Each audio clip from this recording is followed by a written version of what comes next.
Boa noite. Para quem não me conhece, eu sou Thelma, sou evangelizadora do NEF há algumas décadas e hoje eu vim falar do Evangelho segundo o Espiritismo. E como todas as reuniões do NEF, nós vamos ler uma página introdutória, vou ler desse livro aqui, Ceifa de Luz, para preparar para a prece. Psicografia de Chico Xavier e Emmanuel. Civilização e reino de Deus. Interrogado pelos fariseus sobre quando viria o reino de Deus, Jesus lhes respondeu: não vem o reino de Deus com aparências exteriores. Isso está em Lucas, capítulo 17, versículo 20. A Terra de hoje reúne povos de vanguarda na esfera da inteligência. Cidades enormes são usadas à feição de ninhos gigantescos de cimento e aço, por agrupamento de milhões de pessoas. A energia elétrica assegura a circulação da força necessária à manutenção do trabalho e do conforto doméstico. A ciência garante a higiene. O automóvel ganha tempo em curta distância. A imprensa e a rádio-televisão interligam milhares de criaturas num só instante na mesma faixa de pensamento. A escola abrilhanta o cérebro. A técnica orienta a indústria. Os institutos sociais patrocinam os assuntos de previdência e segurança. O comércio sabiamente dirigido atende ao consumo com precisão. Entretanto, estaremos diante de civilização impecável? À frente desses empórios repreendentes de cultura e progresso material, recordemos a palavra dos instrutores de Allan Kardec nas bases da codificação do Espiritismo, perguntando a eles: por que indícios se pode reconhecer uma civilização completa? Na questão 793, constante no Livro dos Espíritos, deles recolhemos a seguinte resposta: reconhecer-la-eis pelo desenvolvimento moral. Crede que estás muito adiantado porque tendes feito grande descoberta e obtido maravilhosas invenções, porque vos alojais e vestis melhor do que o selvagem?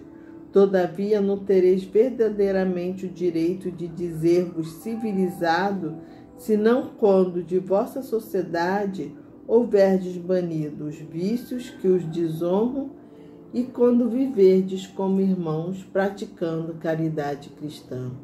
Até então sereis apenas povos esclarecidos que hão percorrido a primeira fase da civilização.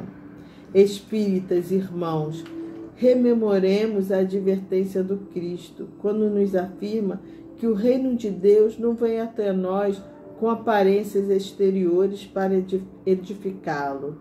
Não nos esqueçamos de que a doutrina espírita é luz em nossas mãos. Reflitamos nisso. Vamos fazer a prece. Deus Pai, Jesus querido e amado Mestre, Francisco de Assis, bons espíritos, pedimos orientação para esse trabalho de hoje, que possamos falar segundo a vontade de vocês, Senhor. Que a sua luz chegue a todos esses irmãos que estão nos ouvindo, Senhor, que estão partilhando conosco esse momento. Que a sua luz ampare a nossa casa, chegue à diretoria, aos trabalhadores, aos frequentadores, às nossas crianças, jovens, a todos, enfim, Senhor. Que a sua luz chegue às equipes médicas, profissionais de saúde, que tanto trabalham nesse momento. Que chegue àqueles que estão doentes, enfermos e seus familiares. Que chegue àqueles que partiram e àqueles que se afastaram, Senhor. Que viram os seus entes queridos se afastar, Senhor, por essa doença, por esse triste momento que estamos fazendo, Senhor. Pedimos que a sua luz esteja com todos nós, nos fortalecemos nesse momento. Mas pedimos também, Senhor Jesus, que possamos perceber o aprendizado que podemos tirar desse momento. E assim te agradecemos por esse momento que estamos passando, Senhor, por estarmos aqui e agora, Senhor. Agradecemos por a oportunidade de podermos estudar o Seu Evangelho e pedir as Suas bênçãos em nome dos bons espíritos aqui presentes, de Deus sobretudo, possamos iniciar a nossa reunião na noite de hoje. Que assim seja, Senhor. Graças a Deus. Bem, o estudo de hoje é do capítulo... O estudo de hoje é do capítulo 17, que é Sedes Perfeito, o título do capítulo. E a nossa lição é o item 7, o dever. Então, o dever, né? Kardec, que era, né, um professor, um pedagogo dos melhores, talvez por isso também tenha sido escolhido para codificar, né, a nossa doutrina. O dever, ele vem depois da metade do Evangelho. Depois que já falaram de vários assuntos, como do sede brandos e passivo, como já falou do perdão, já falou dos pobres dos espíritos, o valor que tem ele, já falou de termos puro o coração, de não saber a vossa mão esquerda o que a vossa mão direita deu, de fora da caridade não há salvação, e agora vem o dever. Por quê? Porque para você cumprir o dever, tem que saber que dever é. É o dever de seguir esses ensinamentos de Jesus. E ele começa, assim, a parte do Evangelho, porque o Evangelho segundo o Espiritismo, ele vem falando de uma parte do Evangelho de Jesus. E a parte do Evangelho que trouxe esse estudo do Sedes Perfeito, que o dever está incluído, é de Mateus, capítulo 5, versículo 44, 46 a 48. Eu vou ler para vocês.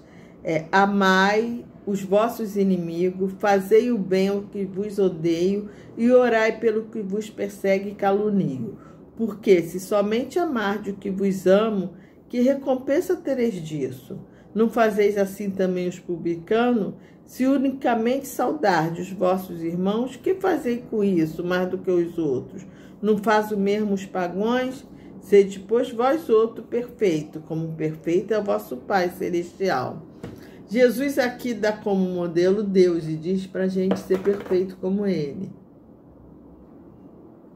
Mas nós sabemos que isso não é possível.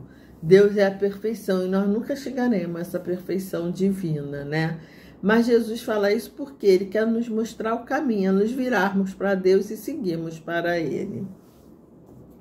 E na explicação aqui de Kardec, ele vem falando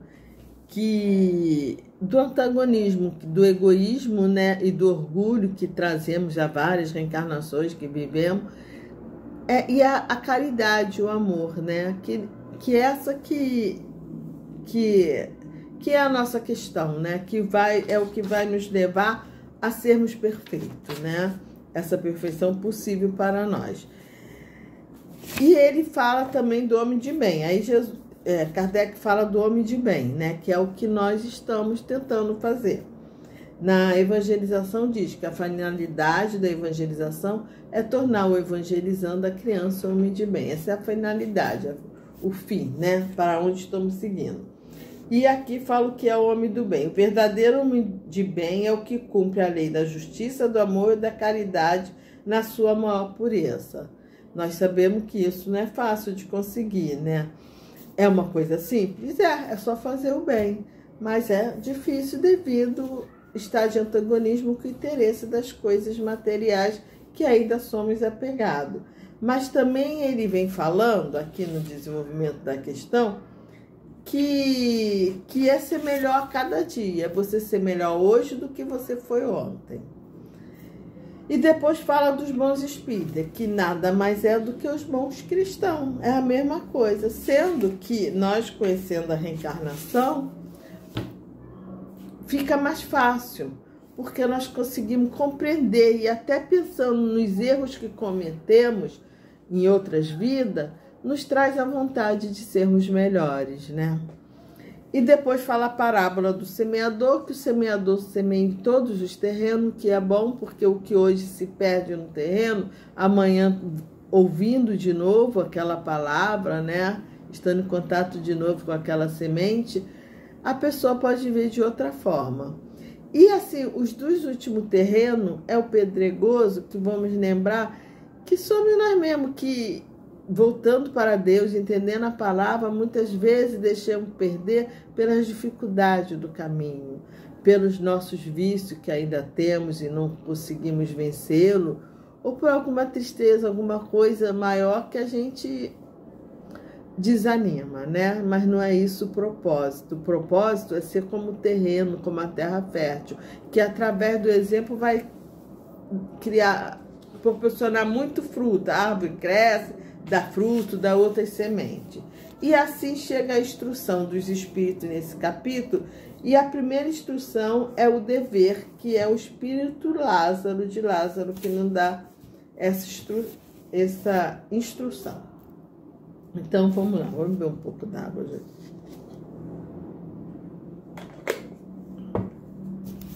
Ele começa falando que o dever é a obrigação moral da criatura para consigo mesma, primeiro e em seguida para com os outros. O dever é a lei da vida. Com ele deparamos nas mais ínfimas particularidades, como nos atos mais elevados. Quero aqui falar apenas do dever moral e não do dever que as profissões impõem. Então, tudo que nós vamos falar, comentar, é sobre o dever moral, né? Ele começa falando que o dever é a obrigação moral da criatura para consigo mesma, primeiro e em seguida para com os dos outros, para com o outro. E isso aí nós vamos lembrar aquela história do avião, né? Que antes do avião decolar, a aeromoça, a comissária de bordo, o comissário de bordo dá a instrução que qualquer turbulência que for pedido para colocar a máscara, quem tiver com criança ou com uma pessoa que precisa ser ajudado, primeiro coloca a máscara em si para depois na pessoa. Porque com esse afoito de ajudar o outro, de salvar o outro, esquecer de nós, podemos ficar mal antes de colocar a máscara no outro e aí não salvar nem a nós mesmos e nem ao outro. Então o dever também começa conosco. Cumprir o dever conosco. Cuidar desse corpo, cuidar desse espírito, da nossa paz espiritual, nos melhorarmos para depois então darmos o que temos para o outro. Nós não podemos dar o que não temos. E ele vai seguindo e vai falar que o dever ele está em antagonismo com atrações do interesse do coração. Ele está em antagonismo com os nossos interesses materiais, com os vícios que ainda temos, com as coisas que nos atraem. Por isso, ele se torna difícil. E ele é algo que nós temos que fazer, e nós já sabemos do nosso dever, porque já veio todo aqui dizendo, né, no Evangelho, e ele está gravado na nossa consciência, por isso que nós sabemos dele, né? Mas ele é solitário, ele não tem nenhuma testemunha. Você não vai ganhar estrelinha, não vai ganhar elogio, não vai ganhar nada em cumprir o seu dever. E muitas vezes as pessoas nem vão entender, mas quando você cumpre o seu dever moral, mais tarde ele vai ser compreendido sempre. Isso não quer dizer que vai ganhar estrelinha nem nada. Mas é que muitas vezes, vamos supor, com os pais, e nós cumprindo nosso dever com nossos filhos, eles não entendem, fazem malcriação, mas aí mais tarde eles vão entender. E eu lembro assim, que o dever, ele é algo que ele não tem testemunho, mas ele traz uma paz muito grande para a gente, de dever cumprido, né? E quando nós fazemos as coisas, eu falei agora de filho, nós temos que saber assim, que muitas vezes o dever é uma coisa árdua, que não vai agradar o próximo, mas aí nós temos que escolher entre agradar ou fazer o que é certo. Eu lembro que teve uma amiga minha, na época que eu tinha filha adolescente quando você desagrada, diz o não, ele fica revoltado, fica triste. Então, o que ela falou que a gente tem que escolher em agradar o filho ou em educar. E esse é o dever. Muitas vezes temos que escolher em agradar ou em cumprir o dever. Mas à frente, assim como acontece com os filhos, vai ser compreendido, vai ver que foi o melhor naquela ocasião. E ele também fala que o dever não tem repressão, ele é solitário. Se você fizer o certo, não recebe agradecimento, não recebe aplauso. Mas se você fizer o errado, também ninguém vai te condenar. Ele está entregue ao seu livre-arbítrio. E você tem a consciência para te guiar. Ah, mas então é mole que a consciência sabe tudo. Sabe, mas às vezes a consciência não consegue lutar, ser mais forte que o nosso apego às coisas materiais, que nossos vícios que trazemos de vidas em vidas, né? Essas nossas dificuldades de fazer o melhor, de seguir a consciência, de seguir a lei, de cumprir o dever. E assim ele vai seguindo e ele fala como determinar o dever, onde ele começa, onde ele termina. Eu lembrei do meu pai, que meu pai sempre falava isso. O dever principia sempre para cada um de vós do ponto em que ameaçais a felicidade ou a tranquilidade do vosso próximo. Acaba no limite que não desejais ninguém transponha com relação a vós. Então é aquilo, né? Nós não temos direito de incomodar ninguém, né? Nós não temos direito de fazer uma festa em lugar que vai incomodar os outros, às altas horas da noite. Nós devemos respeitar quem mora em apartamento, principalmente, acorda muito cedo, né? Vai botar um sapato alto, procurar botar quando for sair para não incomodar, pode ter alguém dormindo. E assim, e perceber, né? E vai além, o dever do cristão vai além dessas coisas. É a gente perceber quando tem alguém precisando, mais doente, enfim, alguém necessitando de alguma coisa mais do que nós mesmos e priorizar essa pessoa. Isso é no trabalho, em casa, em qualquer lugar. Mas também nós temos que impor o limite, né? Impor o nosso limite, não deixar que ninguém também ultrapasse, nos prejudique. É o nosso dever. Lembra que ele começou falando que começa com nós mesmos. Nós temos dever de nos amar e nos fazer felizes acima de tudo. E por isso nós não podemos aceitar que os outros ultrapassem o limite. Não é só fazer uma festa às altas horas da noite, num apartamento acima de nós, mas é que nos respeite. Nós não podemos deixar que a pessoa com quem convivemos, no lar, no trabalho, na escola, onde for, nos desrespeite. Nós temos que impor o nosso respeito. E para isso nós temos que ser o primeiro a nos respeitar e a nos amar. O dever passa por isso. Assim como o amor, né? Eu falei nos respeitar e nos amar, mas porque Jesus falou amar o próximo como a si mesmo. É porque nós não podemos dar o que não temos. E ele vem lembrar que uma coisa que Deus fez, que vai nos ajudar a cumprir o dever com o outro, de perceber a necessidade do outro para que cumprirmos o dever com o outro, é a igualdade em face à dor. Ele fala que é uma sublime providência de Deus que quer que todos os seus filhos, instruídos pela experiência comum, não pratiquem o mal, alegando ignorância de seus defeitos. As alegrias são diferentes, gente. Eu não sei a alegria de ir para Paris, tomar café da manhã lá. Enfim, as alegrias são diferentes. Mas a dor, ela é igual para todos. A dor física, ela é igual para todos. A dor moral também. A dor de ter um ente querido, né, levado através do desencarne, ela é igual para todos.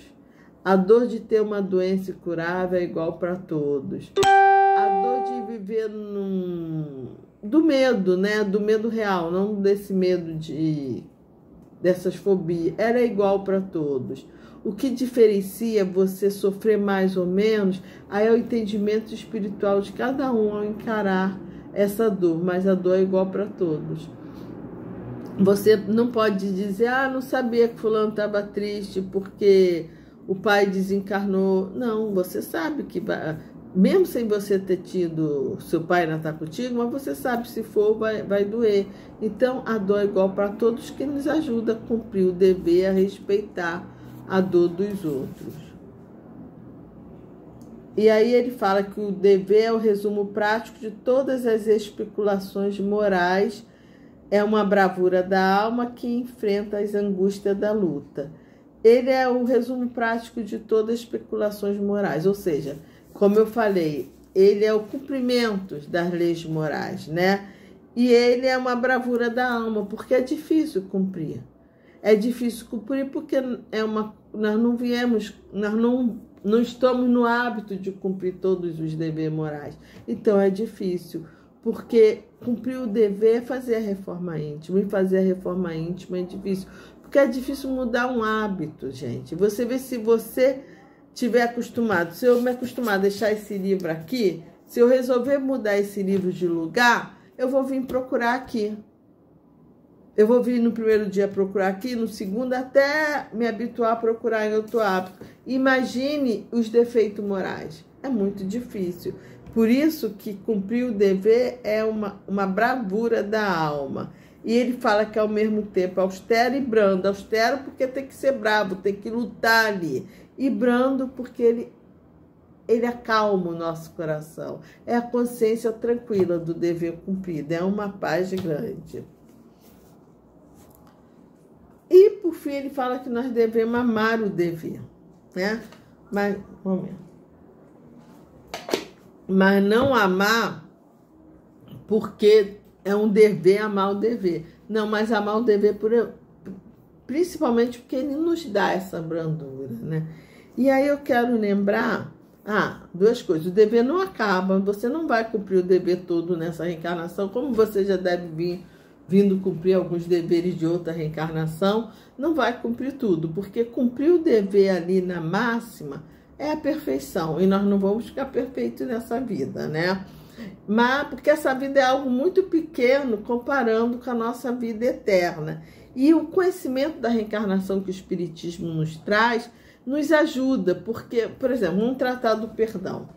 Perdoar o outro, sabendo que você não é perfeito, que você pode ter cometido esse erro, não nessa vida, mas em vidas passadas, te dá mais vontade de cumprir, de perdoar, né? De cumprir o dever do perdão. Você se perceber como um espírito eterno, que você já errou, mas que você vem tentando acertar, te faz olhar o outro também como esse espírito eterno em busca da perfeição, por mais imperfeito que ele possa lhe parecer, né? E cumprir o dever nada mais é do que a reforma íntima. E é fácil a gente descobrir, tendo conhecimento da reencarnação, que nós já cometemos alguns erros e até saber quais erros foram. Não precisa fazer regressão. É só sentir naquilo que você tem dificuldade, que hoje você tenta, mas não consegue acertar. No passado você errava mesmo acertando que era aquilo que estava certo, né? Ou não se preocupando em fazer o certo. Então a reencarnação, o conhecimento espírita, nos ajuda a querer acertar. Mas aí uma coisa que eu sempre costumo perguntar a mim mesma quando eu quero fazer qualquer coisa, como fazer, né? Quando é uma coisa difícil, como eu cumprir com o meu dever? Aí Joana de Anjos sempre fala na vontade. Tudo que você quer fazer, você tem que ter vontade. Tanto no aspecto físico, quanto no aspecto moral, espiritual, a vontade é que te impulsiona a fazer alguma coisa. Quando você tem vontade mesmo, você faz. Então, aquilo que ainda não temos vontade, vamos cultivar essa vontade em nós. Como cultivar essa vontade? Primeiro, nos conscientizamos que vai ser bom. Segundo, pedindo ajuda da espiritualidade. E aí você usa o recurso que achar bom, fazendo afirmação para mudar aquilo, tendo alguma estratégia para mudar aquela dificuldade, né? Se você é impaciente, use o que o Chico falou, né? Você quer ser paciente. O Chico falou da água santa, né? Quando tiver sem paciência, ou quando tiver com raiva, quiser brigar, bebe lá, ó. Bota água na boca e fica contando até 10, até 20, até engolir. Ou até para passar impaciência. Enfim, percebendo qual é a dificuldade, a pessoa vai arrumando um jeito de fazer, se aconselhando com o próximo, pedindo. A prece sempre é uma boa conselheira e uma boa coisa em qualquer dificuldade da vida. É um bom instrumento, um dos melhores, né? E necessário. E assim, Vinícius, no livro, como eu anotei aqui, o nome do livro é Nas Pegadas do Mestre, de Vinícius, ele fala algo sobre dever. Tem um capítulo que fala sobre dever e ele fala: o dever de cada um é o dever simples, é o dever imediato. Faça cada um o que pode e o que deve no momento. Ulteriormente, à medida que lhe seja possível, fará o mais e o melhor. É fazer o que der agora, gente. O que eu tenho para hoje? É isso. Isso que eu vou fazer. Eu queria muito abrir um orfanato, isso tudo, mas o que eu tenho para hoje é evangelizar? Então eu vou evangelizar. Eu sei que eu não sou capaz de abrir um orfanato, nada disso. Então eu faço o que eu tenho para hoje. À medida que você faz bem, de coração, alguma coisa, né? Algum trabalho no bem, Deus vai te dando mais. É a parábola dos talentos, que muito será dado a quem muito tem. E quem pouco tem, até aquele pouco será tirado. Parece assim, né? Uma coisa absurda, mas não é. As pessoas que têm os seus talentos e que usam esses talentos vão cada vez conseguindo mais talentos. Isso na parte material como espiritual. E aquele que enterra o seu talento, que sabe alguma coisa, mas não usa, acaba esquecendo e acaba as oportunidades também da vida sumindo, né? E aí, falando assim de pesquisa, nesse livro aqui, Jesus no Lar, né, que a gente pesquisa para quando a gente vai falar alguma coisa, esse livro aqui é um livro que fala de Jesus na casa de Pedro no culto no lar. Tem um capítulo que, naquele dia que Jesus vai fazer o culto no lar, todos estão querendo saber o seguinte: a questão mais difícil de resolver nos problemas, nos serviços referentes à procura da luz divina. Quer dizer, a questão mais difícil, né? Qual o maior problema referente à procura da luz divina? Aí Jesus conta uma história. Que um pai, os filhos levaram essa questão para o pai. Então o pai fez o seguinte: ele pediu aos filhos que levassem ao rei, né, 3 coisas. Ele tinha 3 filhos. O primeiro ele deu um vaso de argila preciosa. O segundo ele deu uma corça rara. E ao terceiro um bolo primoroso. E os 3, teria que levar até o rei, até o príncipe, esses presentes, essas dádivas. E lá foram pelo caminho. Mas o que estava com vaso de argila, ele ficou preocupado com aquele que estava levando um bolo.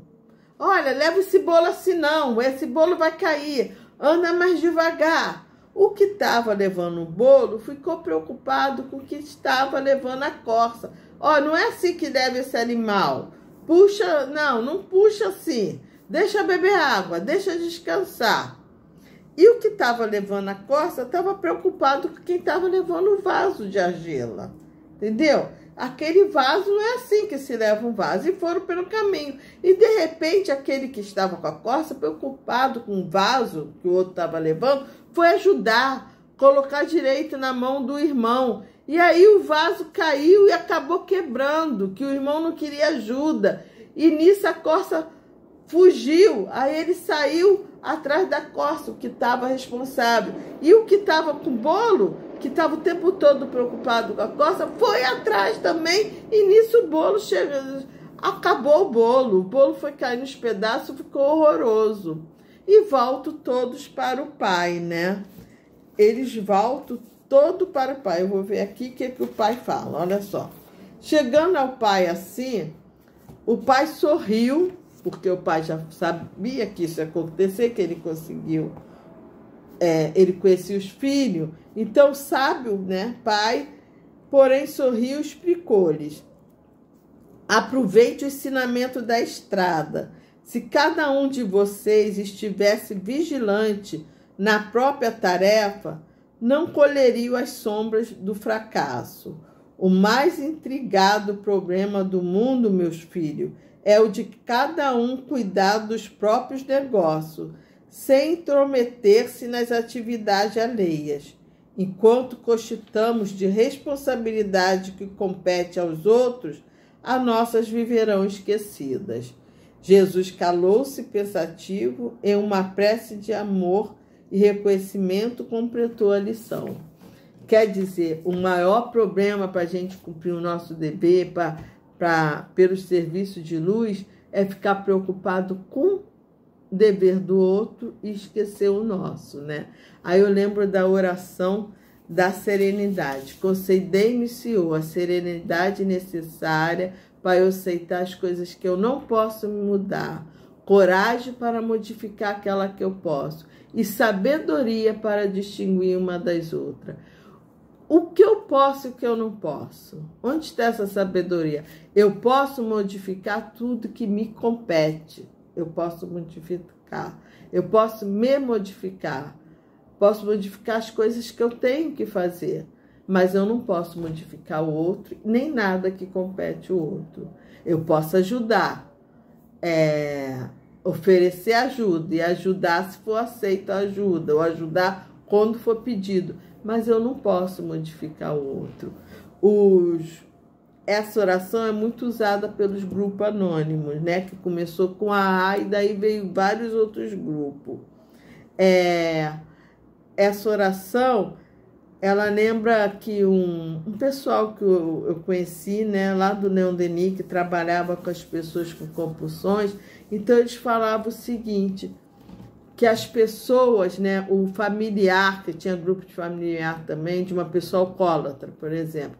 Quando a pessoa chegava em casa alcoolizada, toda suja, vomitava, sujava, eles pegavam a pessoa, davam banho, lavavam a roupa, botavam na cama. E que isso não ajudava.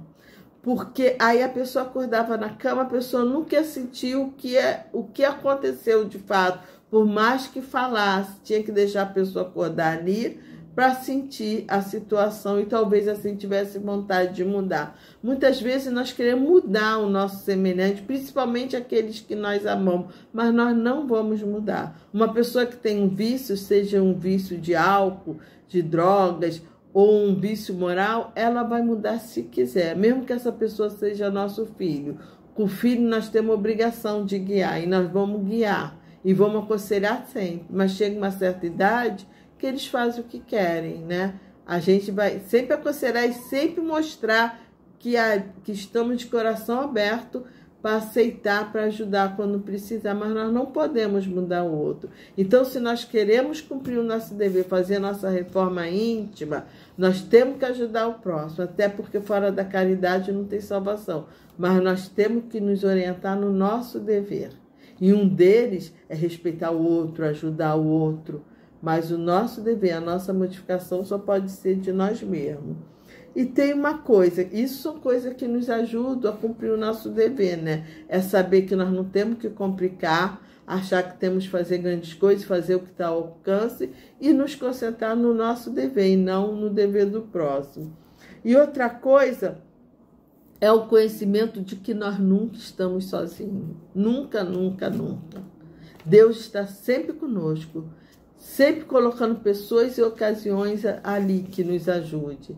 Tem uma mensagem de Joana que ela diz que quando a gente está pedindo ajuda, né, a ajuda já chegou antes. E isso acontece muitas vezes quando a gente passa por um momento difícil, que a gente acha que está sozinha, passando aquela aflição maior, a gente percebe que a ajuda chegou antes, gente.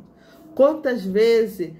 eu lembro que eu tinha um amigo que nenhum deles era chegado à religião, era uma família muito grande, e um veio a desencarnar, mas antes que esse desencarnasse, alguém da família entrou no espiritismo, começou a entender esse lado e foi que aparou a família naquele momento da perda da passagem daquele irmão tão querido. E você percebe que as coisas vêm antes. Eu percebo isso na minha vida constantemente, né? E nós nunca estamos só mesmo, é aquela história de pegadas na areia. No momento mais difícil da nossa vida, que a gente achava que está sozinho, se a gente olhar para trás, vai ver que Jesus estava nos carregando no colo. Então é isso que nos ajuda a crescer e a cumprir nosso dever. Outra coisa é o conhecimento que o erro que nós vamos errar muito querendo acertar, ele é uma parte do acerto. O erro é uma forma que não se deve fazer.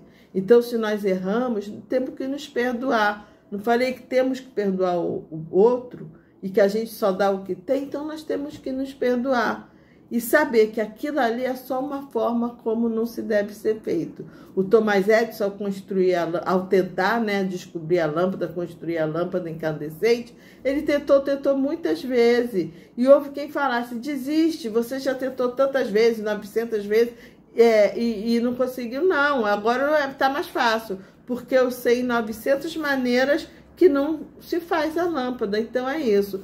Ao errar, a gente não se condena, só tenta não cair de novo naquele erro, que é uma maneira que não se deve fazer. E assim, esse conhecimento do Espiritismo, né, que erramos, que tudo, e agora queremos acertar, nos dá uma vontade muito grande de acertar. E falando assim, em querer acertar, né, eu peguei aqui uma historinha também do livro Alvorada Cristã, de Neio Lúcio, que é a história de uma mãe que tem um filho de 21 anos que não quer trabalhar, simplesmente não quer. E essa mãe pede ajuda à espiritualidade, ela reza, né? Diz que prece de mãe sai rasgando tudo e chega aos céus, né? E chegou lá e o filho foi dormir e sonhou que parecia um amigo e acordava ele no sonho dele para cobrar as contas dele, né? E falava, e aí deu a conta dele. O nome da página é Conta da Vida. Olha só, ele fala pro garoto. Vou ler aqui, ó. Meu amigo, vem trazer-te a conta dos seres sacrificados até agora em teu proveito. Enquanto o moço arregalava os olhos de assombro, o mensageiro prosseguia. Olha, ele tinha 21 anos. Até hoje, para sustentar-te a existência, morreram aproximadamente 2.000 aves. 10 bovinos morreram... 2.000 aves, 10 bovinos, 50 suínos, 20 carneiros, 3.000 peixes de diversas qualidades, né, de diversas espécies. Nada menos que 60.000 vidas do reino vegetal foram consumidas pela tua, relacionando-se foi consumido por ele, relacionando-as de arroz, do milho, do feijão, do trigo, das várias raízes e legumes. Em média calculado, bebeste 3.000 litros de leite, gastaste 7.000 ovos e comeste 10.000 frutas. Tens explorado fartamente as famílias de seres do ar e das águas, de galinheiros, estábulo, pocilgas e redis. O preço dos teus dias nas hortas e pomares vale por uma devastação. Além disto, não relacionamos aqui os sacrifícios maternos, os recursos e doações de teu pai, os obséquios dos amigos e as atenções dos vários benfeitores que te rodeiam em troca que fizeste de útil. Então, isso aqui é a conta da vida. Esse rapaz tinha 21 anos. Olha só o que ele consumiu da vida, o que fizeste de útil. Então, se a gente pensar o que nós já ganhamos da vida e como somos privilegiados por ter um teto, por estarmos reencarnados, né? Porque a reencarnação é algo muito necessário e que muita gente quer.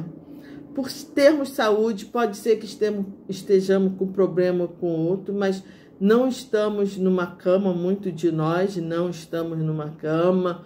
E mesmo se temos fígado ruim, o resto do corpo está funcionando, né? Um exemplo. De ter tido pais que nos orientaram, e se não nos orientarmos, de termos tido mais para frente alguém que assim fez, de termos encontrado o espiritismo, de termos roupa, pela internet que nos une nesse momento. Olha quanta coisa nós temos, quanta coisa. E aí, se a gente pensar o que fizemos pelo mundo para agradecer o tanto que temos, eu acho assim que o mundo já me deu muito, que por mais que eu faça, não vou conseguir repor o tanto que o mundo me deu, né? E esse sentimento de gratidão, Joana de Anjos tem um livro que fala, A Psicologia da Gratidão. O sentimento de gratidão em si já te deixa feliz, entendeu? Já te deixa feliz, já faz muito só em sentir.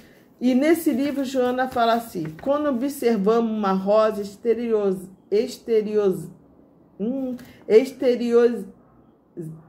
exteriorizando perfume, carreado pela brisa, deparamos-nos com a gratidão do vegetal que transformou humus e água em aroma delicado. De igual maneira, o sol que responde pela preservação dos milagres da vida em múltiplas manifestações, oscula o charco sem assimilar-lhe odores e acaricia as pétalas das flores sem tomar-lhes os aromas. Essa é a sua forma de agradecer a própria finalidade para a qual foi criada. Quando nós alcançamos o objetivo do significado imortal, né, da vida, entendemos com discernimento lúcido e abençoa o Espírito, tudo e todos, agradecendo-lhes a oportunidade por fazer parte do seu conglomerado. A gratidão deve ser estado interior que se agiganta e mimetiza com as dádivas da alegria e da paz. Quando se é grato, nunca se experimenta nenhum tipo de decepção ou queixa, porque nada espera em resposta ao que realiza. Gente, a gratidão era um sentimento tão gratificante, né? Que o nome mesmo já diz, que se nós começarmos, em vez de ver o que não temos, em vez de ver a situação no mundo, começarmos a olharmos como era na Idade Média, como é aqui. Nós estamos passando por um momento difícil. Agora imagine a gripe espanhola, sem internet, sem telefone, porque se alguém tinha era muito pouco. Então, vamos ter gratidão por tudo. Quando a gente começa a ter gratidão ao acordar por estar vivo, começamos a ter gratidão pelos pais, pelas tantas pessoas que vieram reencarnando, né? Vivendo, sofrendo, para que nós agora estivéssemos aqui, pelo espiritismo, pela água que chega, que às vezes aqui no Rio de Janeiro está boa ou não está, mas tanto lugar que não tem água mesmo no Brasil, né? Enfim, quando a gente começar a olhar o tanto que nós temos, quando começarmos a cultivar esse sentimento de gratidão, cumprir o dever vai ser um prazer, né? Eu não estou dizendo que seja fácil isso tudo, mas começa a abrandar. Quando a gente começa a ter outros olhos, ter outras vontades, cultivar a gratidão. Então, eu sou grato por esse momento, por estar aqui com vocês. Eu sou muito grata por essa casa que eu entrei com meus 14 anos e que passei muitos momentos, que fiz muitos amigos, que convivo com eles até hoje. E alguns não, mas estão todos no meu coração. E muito obrigado por você que ouviu, apesar das minhas embaraçadas aqui com algumas palavras. Muito obrigado por essa oportunidade. E com gratidão, cumprir o dever vai ser fácil. Obrigado, que Jesus esteja conosco. E agora vamos fazer a nossa prece final, a nossa prece de gratidão a Deus e a Jesus e a todos os bons espíritos que anonimamente nos ajudam sempre.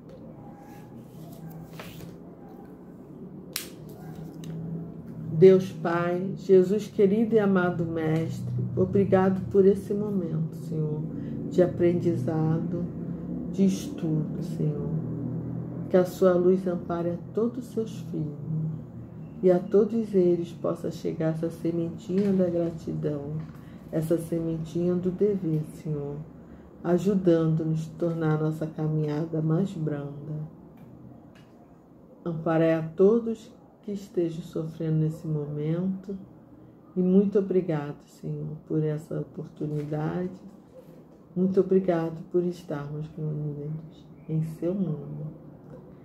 E assim, em nome de Jesus, dos bons espíritos, Francisco de Assis e de Deus sobre tudo, possamos interromper esse estudo na noite de hoje. Graças a Deus, Senhor. Tchau, pessoal. Obrigada.